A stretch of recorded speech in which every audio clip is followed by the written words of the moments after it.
Is climate change to blame for the hundreds of flood warnings we've had in the UK over the last day or so? I'd love your calls on this, especially if you're in an area affected by the floods. 2 counties declared major incidents yesterday as emergency services raced to rescue people stranded in the floods. In Lincolnshire, 50 primary school children were stuck after snow and heavy rainfall caused surrounding roads to become flooded. In Leicester, fire and rescue crews received more than 200 calls, having to rescue people from cars or even their homes. What's this guy? Is this guy... What is that? Is he water skiing? He's water skiing. Oh, he's water skiing. Behind a Range Rover. Behind a Range Rover. There's always one. There's also still a danger to life warning along a stretch of the River Soar in the East Midlands, and a body was recovered from floodwater in North Yorkshire. The bad weather is expected to continue for much of the west of England, Wales, Scotland and Northern Ireland. The Labour MP for Nottingham East, Nadia Whittome, has tweeted to say the devastating scenes of flooding serve as powerful reminder that climate change is already disrupting people's lives and destroying their homes. In England, 1 of 4 properties will be at risk of flooding by 2050. So 1 property in 4 will be at risk. That's amazing. What do you think about the MP there, Nadia? Well, you know, she's entitled to her opinion, and climate change is happening. It's happened in my lifetime without a shadow of a doubt. But I have gone and looked at the records, and for instance, on rain, between January 71 and April 71, 100 millimetres fell on the UK. Between April 17 and July 17, that's 2017, 100 millimetres. That was sort of 45 years later. So it's not, you know, I think weather is cyclical.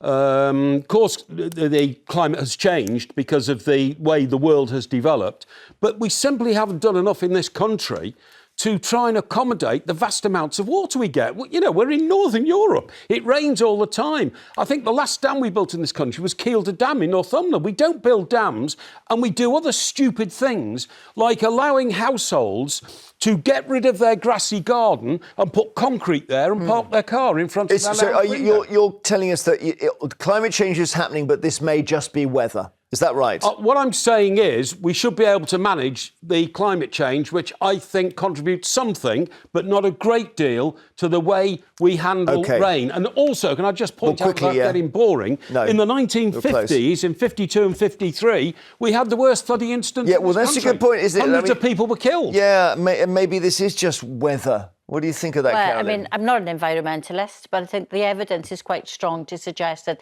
climate change is a major contributor to where we are now. But one of the biggest problems is that the money hasn't gone into the infrastructure to actually help families to keep homes dry. I mean, I think we're at our lowest since 2009, 2010. If someone's bought a house on a floodplain, should the government help them? Well, there should have been more money spent before now in making sure that homes were defensible. There are 60,000 Surely homes. the answer to that one is don't allow homes to be built on floodplains. Or don't buy them. It's utterly ridiculous. People do buy them, but developers shouldn't be allowed to build houses on floodplains. But also, I think nonsense. there is a case, I don't know if it's York or somewhere, where they put flood defences in since the last floods and they haven't worked. It's happened so they've been overwhelmed. I totally agree. It's happened in towns like Shrewsbury and York.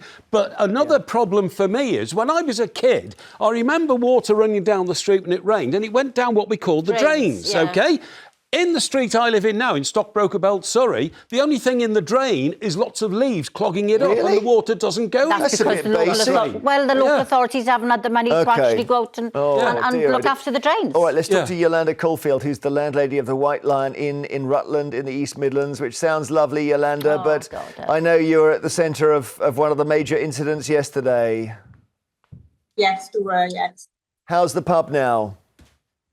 Well, thanks to the community of Wissendine, who probably about 20 to 30 people all rallied round yesterday, clearing all the mud. It's left the pub in a walkable state where we can walk round. And today we've got a cleaning company in from our brewery, Everard's, who are sanitising and going over everything with, like I say, strong sanitiser to kill all the bacteria that's obviously in the pub. Do show us, if you can, show us around, because it looks as if you've got wooden floors there. I can't tell.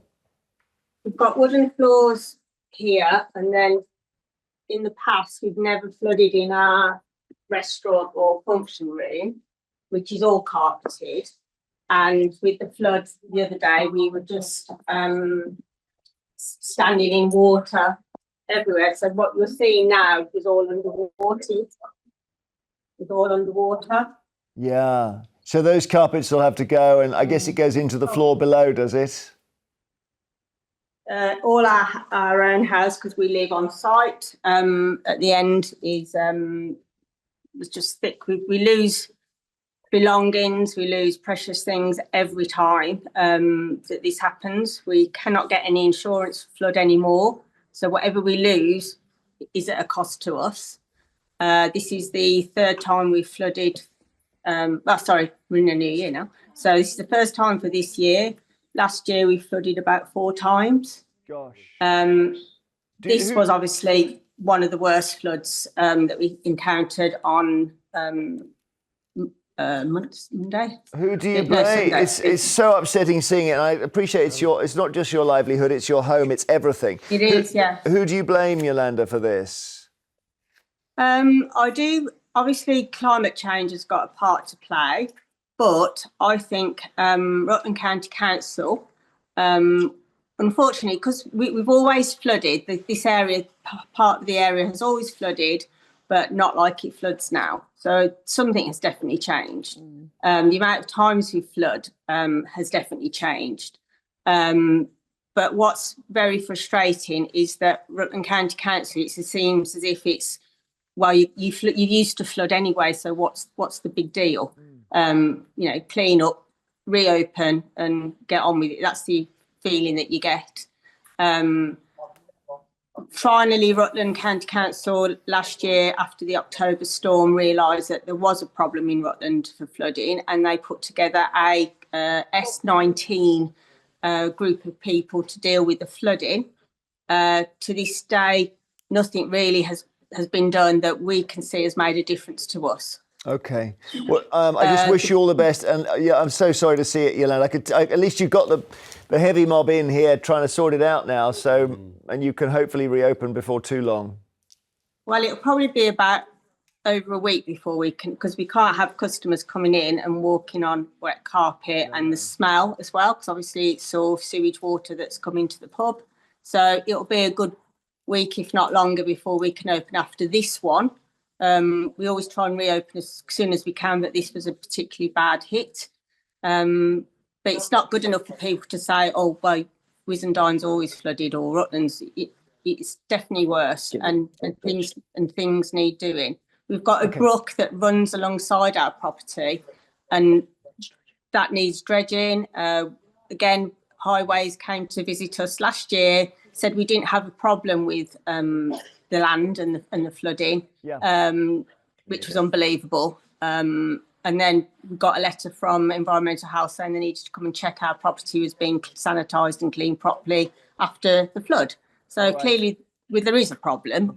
But I think everyone's just happy to stick their head in the sand and wait for things to progress naturally with county councils. And okay, Yolanda, thank you so much, Yolanda. I really appreciate it. We've got some calls coming through. Thank you. Brilliant to speak to you. Well, it's all there, isn't it? The poor old white lion. Yeah, and I mean, that's someone's home and someone's business, and it really does break my heart. But with a lack of investment that's gone in to flood defences, this is what happens. I agree. I totally agree with that. You see, they need floodgates, to up alongside the brook and all that kind of stuff. This is a problem we've inherited. Yeah. Well, yes, but that's lack of money in there. Is it the last government's fault? Is it climate change? Is it just a run of bad luck with the weather that we've had? Mick is in Buckinghamshire. What do you think, Mick? Good morning to you, Jeremy. Hi. I'm 77. I've lived outside Newport Pagnell all my life. The whole of Newport Pagnell has been flooded ever since I was a boy. Right. So you can't blame that on the conditions of the weather or anything like that. The other thing is that just outside between Newport Pagnell and the M1, junction 14, the council have given permission to build 5,000 houses, half on a floodplain. And it flooded this year. It's going to, isn't it? And it's going to. It's just unbelievable, and I can appreciate you buy the house in the summer and you think, well, it's dry here. Yeah, exactly. A mate of mine bought one in Wiltshire, right? He didn't know he was on a floodplain until it became October and water, and then he found out it was on a floodplain.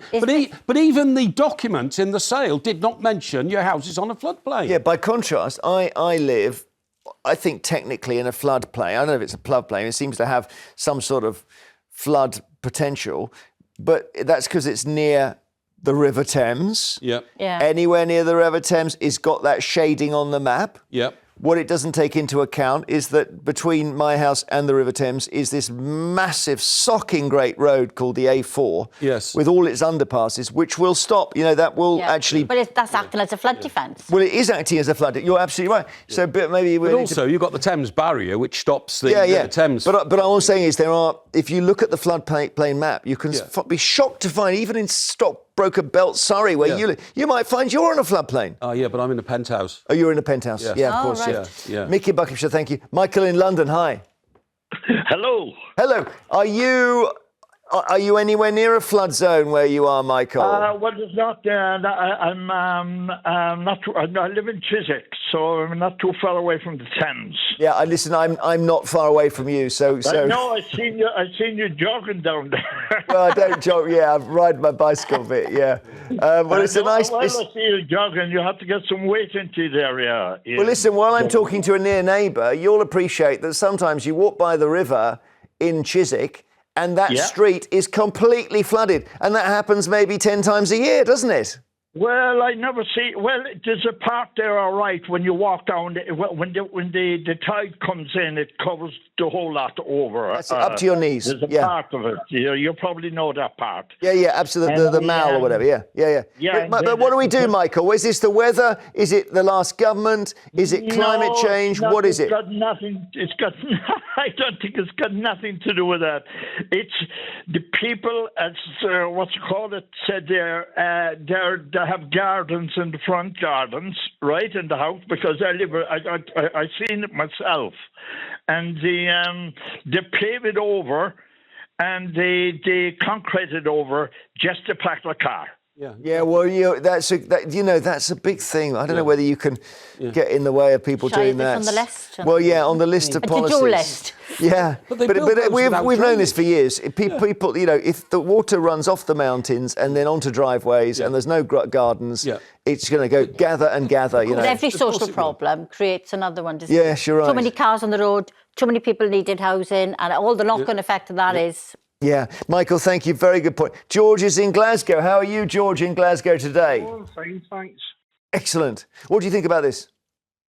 Well, I think that there is definitely climate change, but I think a lot of it's been caused by the way the councils have been running and the things they've been doing, especially in the field I worked in. I'm a time-served horticulturalist. I worked with Glasgow Council for 39 years.